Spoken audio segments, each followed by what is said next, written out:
The title of our next presentation is To the Brain and Back, Images in Mathematics. Please welcome Mirjeta.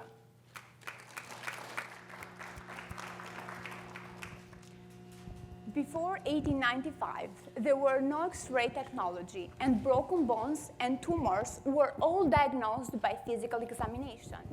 Imagine a doctor would like to examine the brain, and at some point he finds himself, I wish the head had a key I can open and look inside. We all know it doesn't work like that. For that reason, a lot of progress have been done in scanners like computed tomography, MRI, and X-rays. But there are still some open questions and challenges, especially for mathematicians. But how do scanners work? Imagine I have an X-ray source in my right hand and it goes through my head. Using some mathematics and engineering, the sensors will produce an image.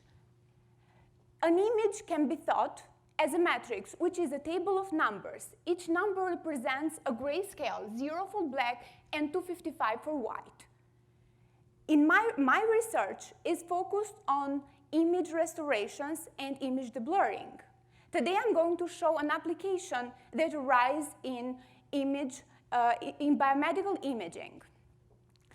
The first scary fact is that computed tomography emits a very powerful dose of radiations, and it is very harmful. So X-rays are very harmful. This amount of radiation is about equal to the amount that a person would normally get for 7 years. Biomedical researchers suggest reducing the number of X-rays going through the body. Mathematically, this means missing part of the information. My research is able to reconstruct the missing pieces fast and accurately. And the second thing is that scanner has to be rotated many times to give the idea of other part of my head. Even during a standard scan, it will produce 4 million measurements. To deal with large data sets, we reduce the size of the matrix by only keeping the relevant information. And all this process will give us back a matrix, this matrix here. Visualizing that matrix will give the image that the doctor sees. Clearer that image, higher is the probability that a doctor would diagnose any possible cancer at a very early stage.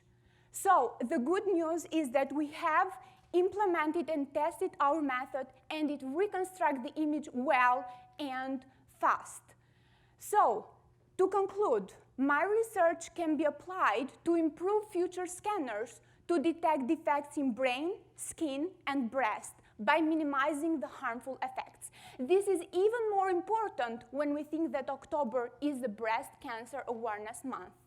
I feel motivated because I believe I'm contributing in building a brighter future to look inside non-transparent objects faster, cheaper, and safer.